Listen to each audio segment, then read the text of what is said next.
Today we're back talking to true crime OG Steph Watts, our investigative journalist, and he has some updates on the Romeca Meeks case. Romeca was recently buried, so she has been laid to rest. But this case is anything but. Developments are coming every single day, and Steph is fired up because he just got some very disturbing news, and he's breaking the story here with us first. Steph Watts, True Crime OG, welcome back. Thanks for having me. I want to just send out my condolences to Romeca's family. I know yesterday was a sad day for them. I think it was her when they laid her to rest. Unfortunately, also, it was a day that Carlos chose to release not favorable videos of Romeca, which to me is just absolutely appalling. Why we had to see those, her screaming at him, you know what I mean? To me, it's just unfathomable that would happen. But that's not the worst of it, Naja. What I'd like to say is this.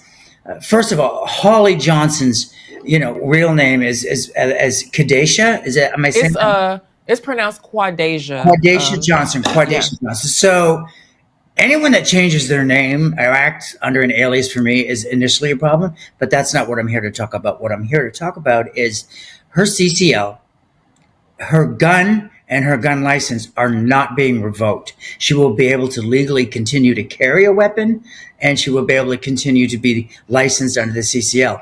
Now, this is not the responsibility of the Chicago Police Department, okay? If you want to know a little bit more about this, Naja, I'd love to quickly just dive into this. Yeah, educate us. Yeah. Right, because I know people are going to be outraged at this, as I am, and I want them to certainly make sure that their outrage is directed accordingly. So, in Chicago and Illinois broadly, a CCL, concealed carry license, is issued and regulated at the state level, not by the Chicago Police Department, okay?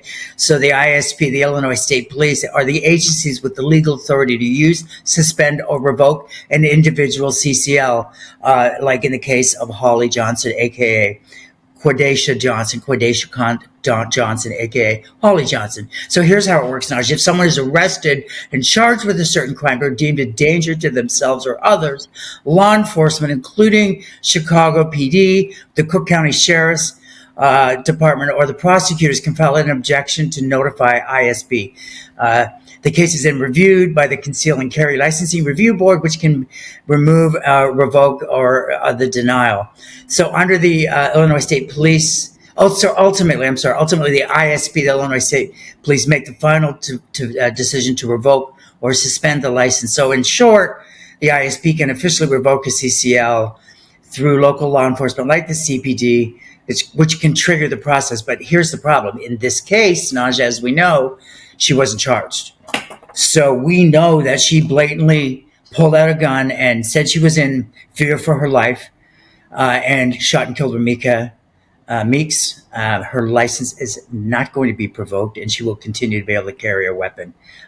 This is a recipe for disaster as far as I'm concerned. I'm incredibly upset about it. I've spoken to people in my sources who are, their hands are tied. There's nothing that they can do. Had she have been charged, Naja, obviously this would be a different conversation. But again, she wasn't charged and hasn't been charged and should have been charged. And she wasn't, and she can continue to carry a weapon. And we've got to remember, he has children and she has children. So those children will be around a weapon. And obviously, to me, I grew up around guns. I'm Canadian. Guns is part of my culture. She is not a responsible gun user and should not have a weapon. And I'm telling you right now, mark my words, this is not going to be the last time that she's going to fire that gun at somebody. That's quite a strong statement, Steph. Yeah. It does seem irresponsible. Now, at this point, we don't know where exactly she got her CCL license. Was it in her home state? Was it her city, Milwaukee? It would no. Let me correct you. It would have to be licensed in the state of Illinois. Why do you say that? Because she's carrying the gun in that state, so you have to be. Well, some CCLs, you can get. Like I read in the state that she was probably granted the license in, whether it was Chicago or it was over, where she is from, Milwaukee. They do allow you to take a course. Like you have to take a course to get the permit for a CCL. Okay, you know what? I stand corrected. So I told you and your viewers. And by the way, I got to tell you, Naja, you got a great group of people. Like the comments, I think everyone's, first of all, you guys have been really favorable to me. I really appreciate that. I don't get everything They right. love you, Steph. Well, They no, love you know what? you. Listen, I do my best, and I love them. I think they're great. Like honestly, the comments are great. People are sympathetic. It's like really nice to Yeah. engage in intelligent conversation. So, guys, keep them coming. I love all you guys. Great. So let me put a call to action out to you guys. I just told you how it would be if she was licensed in the state of Illinois. So I don't know where Yeah. her license is. So I stand. Let's find out where her Yeah. license is from. Okay, but all of that is irrelevant because right now, no matter where it's from, they're not revoking her license, and she's going to be allowed to continue to carry a gun. In So all 50 states at this right, point, and yes, so because it's look that's. Right, it's neither here nor there. Wherever this, whatever state she's licensed in, what I need to find out is I still believe that because the weapon was in the state of Illinois and operated and fired in Chicago, I still believe that ISP has the power to revoke a license. But again, they can't because she wasn't charged. And she said it was self-defense. Now, from the videos that you've sent me and some of the witnesses that you played, and I know you're going to get some of this stuff posted up in the next couple of days. Naja, I know some. You and I've been listening to witness testimonies. Some of them have asked that you not play them, but I know you're going to work around that by reaching out to them directly, which is going to be great. And yeah. some of the people on your platform have been saying that their comments on what they witnessed from the points that. So it's been really interesting to see. But where I'm going with is, and in conclusion, is I do not believe that this was a case of self-defense. Hmm. 100%. This was not a case of self-defense.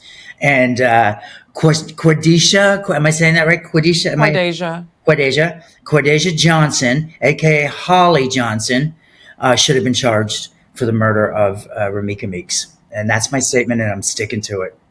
Now, when we look at, because you've been doing this for a very long time. I'm just now learning about the crime aspect of all of this. So, looking at the charges that we can speculate, because it could have been, is it first degree murder, second degree manslaughter? Obviously, there's no charges here, but even a charge of manslaughter would have, because she recklessly did endanger and take this woman's life, whether she felt like she was in fear for her life or not. It's been stated that Romeca, there's been no reports that she had a weapon, none whatsoever. And obviously, the police know way more than they're releasing to us. I don't know if they're gathering ring footage. Have any of your sources said anything, Steph, about them furthering an investigation, or have they just moved on to the next story? Well, I think it's a bit of both. I know that they're certainly watching your videos and some of the videos that are being posted. They're familiar with the people involved in this cases and their histories. So one thing I'd like to say, Naja, is anybody involved in this case, if you've committed crimes in the past, if you have some kind of criminal history, I would be very, very concerned if I were you. That's all I'm going to say. That sounds like you just fired off a warning shot. Well, I wasn't the one that was firing the warning shots, but all I'm trying to say is, your criminal history and your criminal past is not unknown to the investigators in this case, and they will look into serious other Everybody. crimes. Everybody, they have to. Everybody, you know what I mean. Hmm. So I bet you. Look, I don't know, but I can certainly find out what they would have suggested to the state attorney's Right. office. What can I say? What the charges would be? I can find out. I don't know because you know what, Naja, it didn't matter because there's no charges, right? So what's the Hmm. point of looking into something that doesn't exist? The likelihood. The third thing I wanted to talk to you about, and it's a Hmm. Friday. I call it fuck around Fridays. Fuck them up Fridays, right? I'm here to fuck Oh shit up, God. drop it on the weekend, and then I'll see you Monday. The other Yeah. thing I wanted to say to you is, I don't believe that they're going to pursue charges. And I'm either. it's not, again, people. It's not the CPD. It's like they're like you said. Chicago.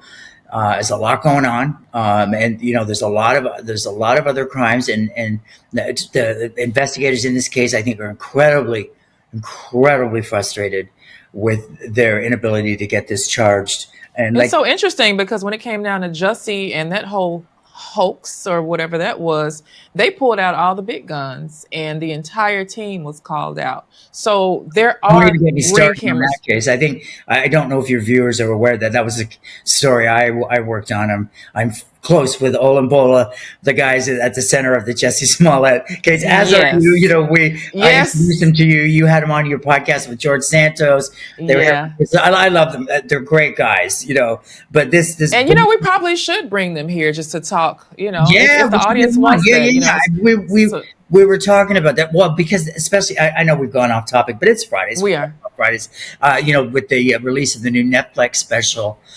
Yeah, let's Oh get them yeah, on. I saw that. So let's Let's talk see about murder. For why don't those we of do you that this? are not hold on, Steph, 1 second. Let's talk about murder and the degrees of it for those of you that are not familiar, as I wasn't up until this Okay. case. So first degree murder, you Hmm. premeditated to take Yes. somebody's life. It was willful, deliberate, you meant to do it, it was planned, you thought about this, you set it up. Premeditation, right? Is first degree murder, correct? So was this first degree? Did she premeditate to go and take that woman's life that day? I think That's it would. speculative. I think that would be a difficult charge to get because Absolutely. you know there's sort of was this was the perfect storm of a terrible situation. You know, I think if premeditation. You know, we've seen it in again the example that I use is the Kwame Wilson who murdered his mother Yolanda Holmes on the Upper West Side of Chicago. You know, he planned it out. Brought in another person to go through with the murder. He told them how to get into the apartment. So that's a planned out premeditation, Yeah. and that's a tough charge to get, So especially these days. this a very tough charge. So then let's move on to second degree murder. Second degree is unplanned intentional murder, a killing that was intended to cause harm but was committed impulsively without premeditation. So I'm thinking if you went to go and rob a bank and you shot somebody and they died. You didn't go in with the intention you were committing another crime. That sounds like a unplanned intentional murder. So it's also depraved heart. It's a killing caused by an individual's extremely reckless and dangerous conduct, showing a depraved indifference to human life even without intending to kill. Right, Depraved I felt indifference. like, and honestly, I felt like second degree could have been a possible charge in this, but I think the mitigating factor to that is the fact that she had a restraining order against Romeca. So That yeah. again, this is great that we're doing this. So I'm just playing devil's advocate in this, and what Yeah. the probably the Cook counties. I haven't spoken to them, but probably what they're thinking is this is good. Could do the next one.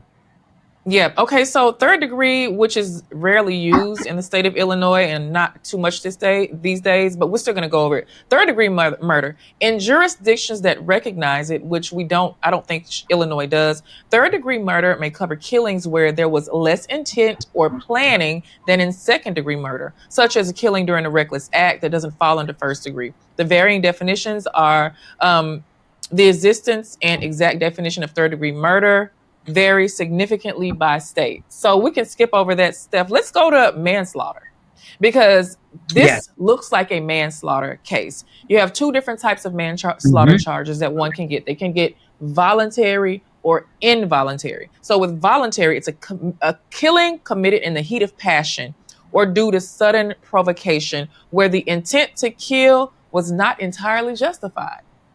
That is voluntary. Right. That is voluntary. In So then this before we get case, into the discussion, Steph, let's talk about involuntary. Involuntary is an unintentional killing that results from criminal negligence or recklessness. So Steph, what do you think, involuntary or involuntary? if okay, let's just put on our acting hats. If I was a detective in this case, excuse me, I would have probably gone to the Cook County's state attorney's office with voluntary manslaughter.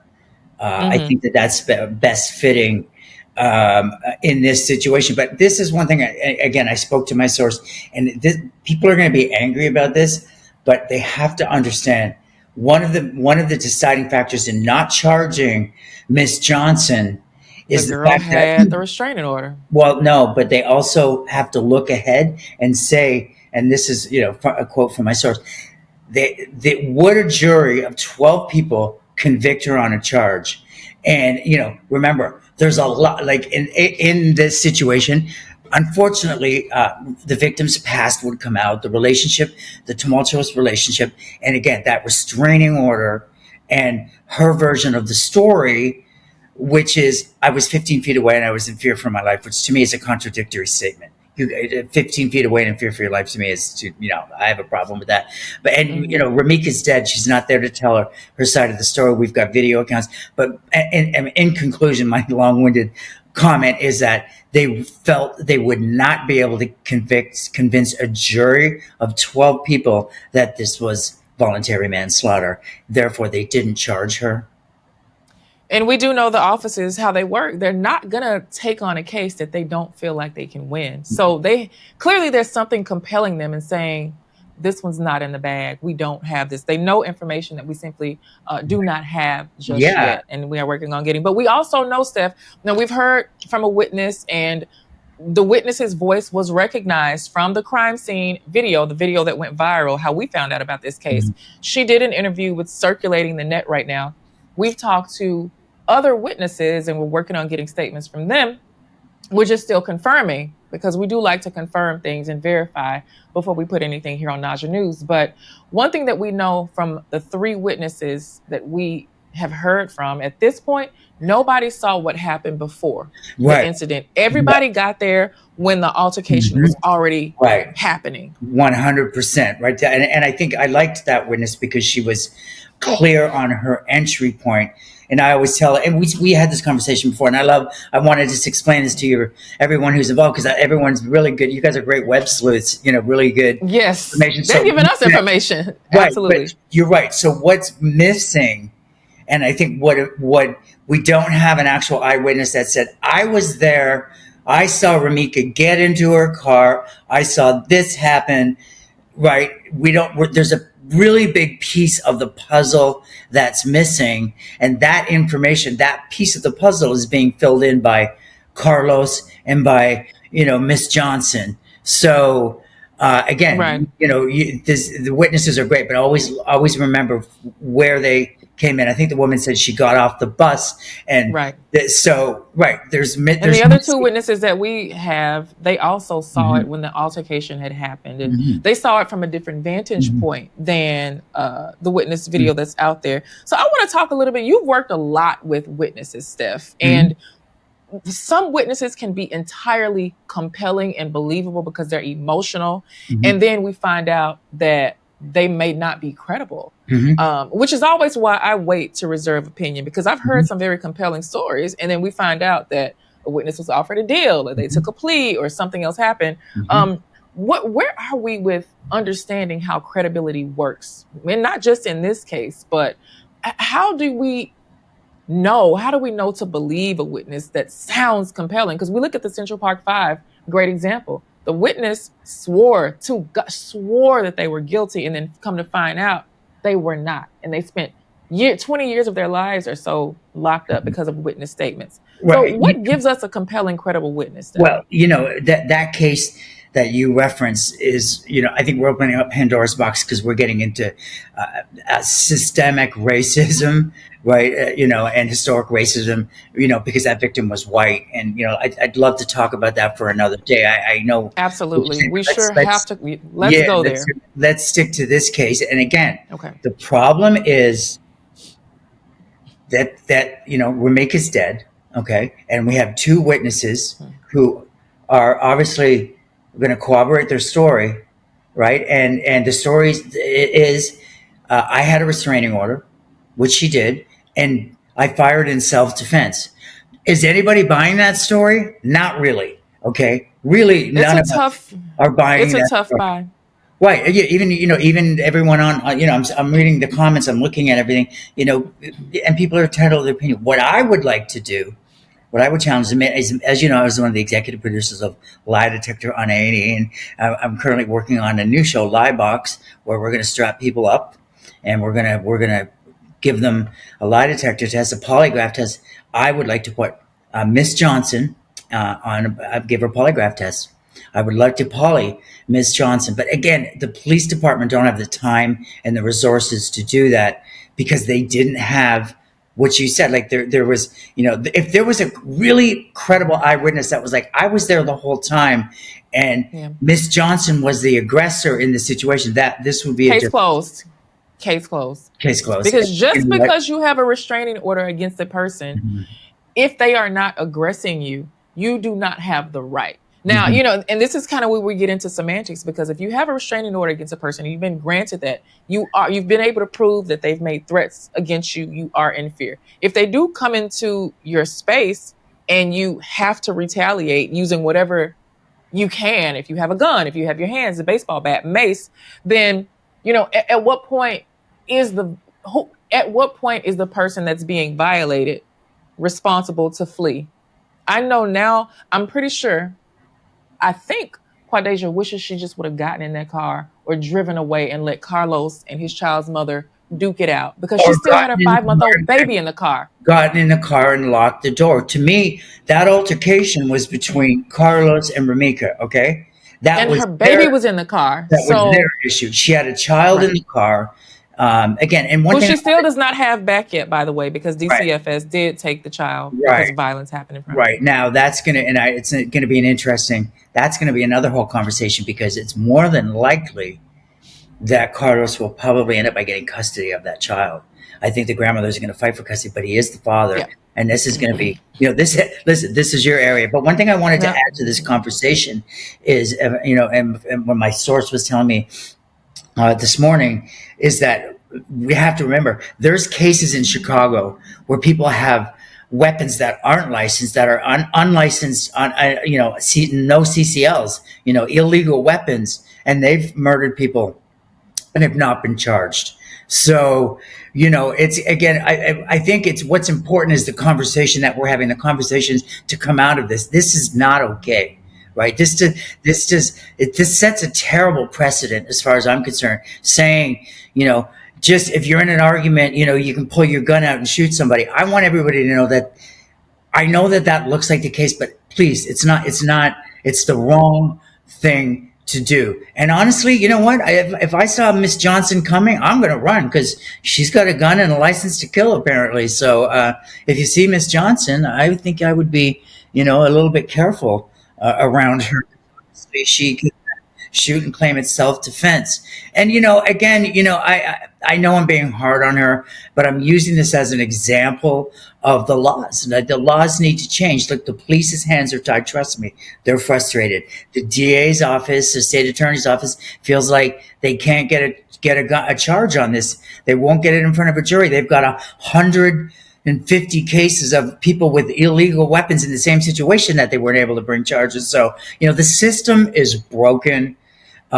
And I think that that's why, I'm so interested in talking about the case, because, but one thing that's interesting, and I have to, and, this is going to be a very controversial statement, but I want people to understand that I have evidence to back that up. If you're a white person in Chicago and you kill a black person, you're going to be charged.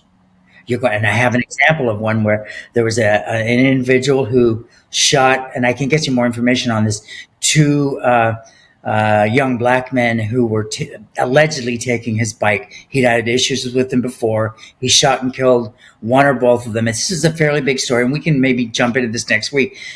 He was charged. He was He was charged. charged. And it's a very similar situation to Miss Johnson's, where he could have made a better choice. Naja, it was, Yeah. it was not his. How do and we talk about better choices, Steph. What happened to de-escalation? Most of the people that have guns or have access to deadly weapons do not deserve the gun. Most private citizens don't actually need a gun. We get them to protect ourselves, our homes, our own spaces. But somebody Well, is taking your bike, maybe let them take it. Take you the know damn what? bike. Yeah, you know Somebody's what? trying to fight your baby daddy. Get your ass back in the car and Right. protect your 5-month-old that's in the back seat. I think you raise an excellent point, and I think this is really getting into your area of expertise. We as human beings are not necessarily trained to de-escalate. And I can my situation here. I've got, I was jumped in my building 3 weeks ago, right, by my squatters downstairs. He's mentally ill. He's on drugs. Jumped me. I showed you my face. I was fucked up. I just show you the pictures. I got really enraged Yeah. and fought back. My instinct wasn't to try to de-escalate the situation. Like and I Monday morning quarterbacked what could I have done Mm-hmm. to avoid this situation. So, I don't want people to think I'm talking outside of my ass. Like I've been in situations. So I think we Where all, you've had direct physical confrontation.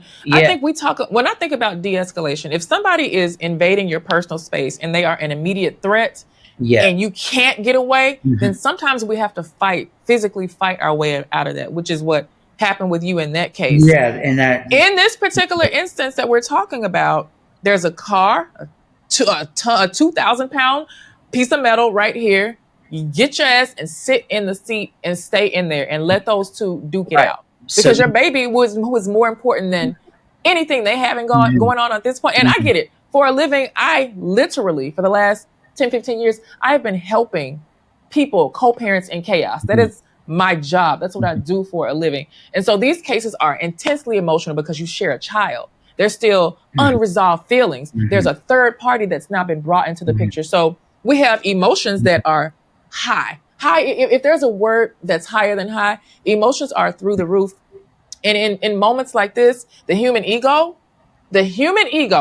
is at play. Our very fragile, delicate egos, Mhm. our inability to control our impulses, and we as a society do not know how to resolve conflict peacefully. That should be something that we should teach in schools.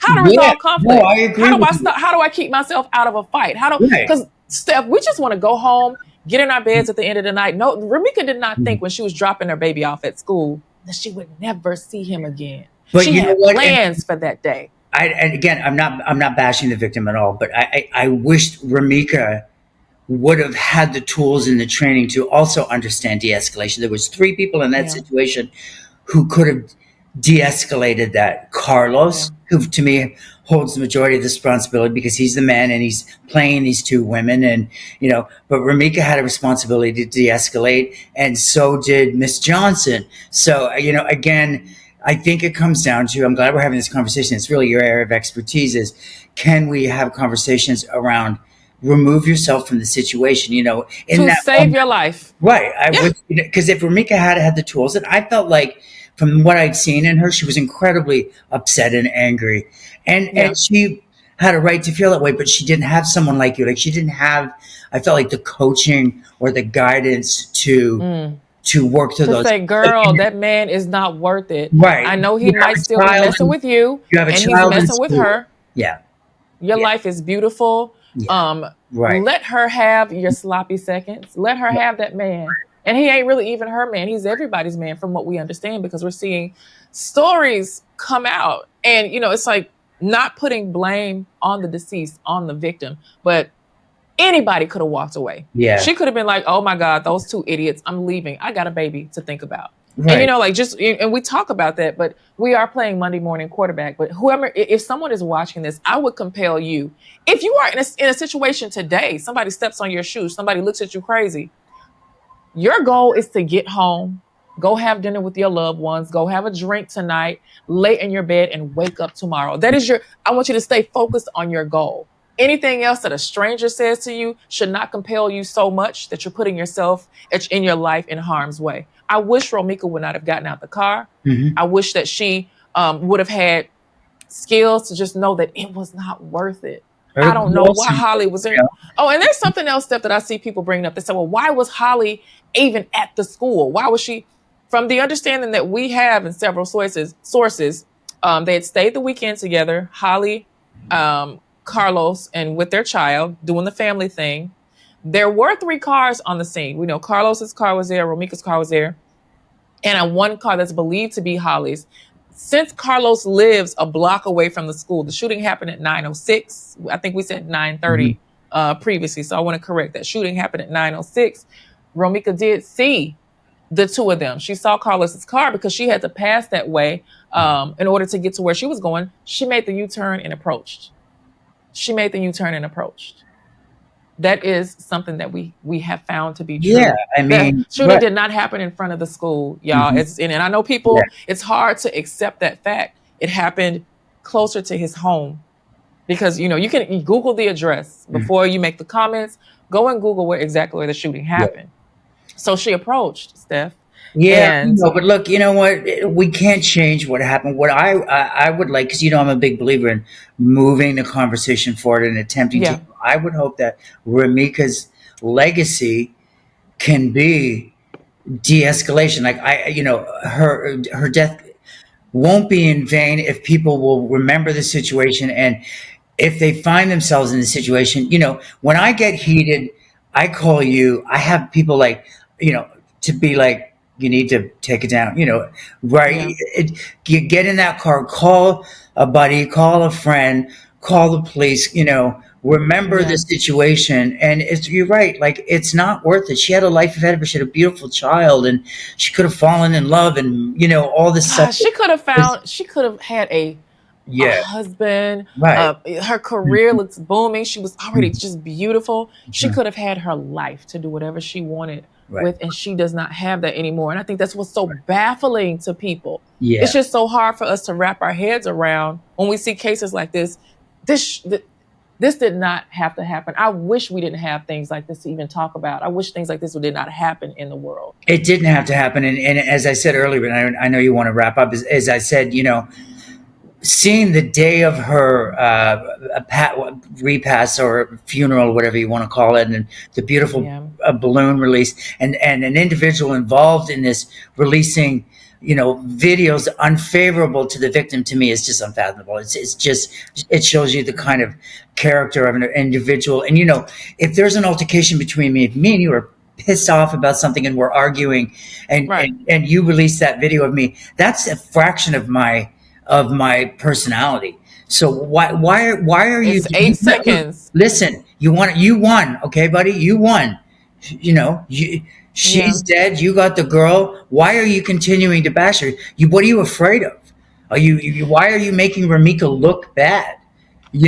Especially on the day of her funeral. To me, it's just, what, it's just, I don't, I think I attempts don't at want character assassination to establish that, because it's obvious that no, one side wants to say that person was the aggressor. So the videos, and I won't be sharing no, those videos at no, all. yeah, I've But seen yeah, them. I'm sure people. We've seen. We've seen the video. We saw him before we were coming out. Said, I'm absolutely not sharing this. This woman is not here to say I was angry. It was reactive abuse. It was I was hurt. Like, whatever. She looked like a woman that was hurt. But those videos did not paint her and her personality in the best light. But we know that you release things like this when you're trying to vindicate what you did. You're trying to reconcile. See, hey, Or she was, justify the actions of the individuals involved. And it yeah, was a terrible move. And look, it is what it is. But anyways, yeah, you know yeah. what? It's another sad day. Thanks for having me come on and talk about this, because I think it's always about the takeaway. What's the takeaway? If I'm producing a show, one of the crime shows, I'm always like, what's the takeaway from this? What can we learn? We can't go back and bring Romeca back, right? Yeah. But maybe her son can grow up with a legacy of his mother, of, she helped other people, walk Mm. away. She was a moment in Chicago crime is out of control. Maybe Romeca's legacy can be, I thought about it and I remembered what happened to Romeca, and I Wow. controlled myself. I don't know, That is beautiful. She was a catalyst. She is a catalyst to change and right, reconciliation and right. de-escalation and Yeah. conflict resolution. Look, That's a beautiful moment, we, Steph. we need to heal. Like, this country's a mess, and Romeca was You can say gone. that again. There's no attention. I think by us talking about it and everybody talking about it We're online. going to keep talking about Right. it Let's because, go. and I'll say this, Romeca's case has attention with Black folks. Like, Right. we saw that girl in her last moments, and a couple of days later, a blogger, a podcaster was killed, a white nationalist, and the case seems to be dimmed in the media, but we are going to keep talking about this. Steph Watts, True Crime OG, thank you so much for Thanks joining for us having me. again. I appreciate it. Absolutely. Thank you all so much, also, audience, for tuning in to Naja News. We see the comments. Please keep sharing, and subscribing. If you have any pertinent details on this case or see another case that you think that we need to investigate and cover, please email us. The contact information is listed below. And thank you so much again for watching.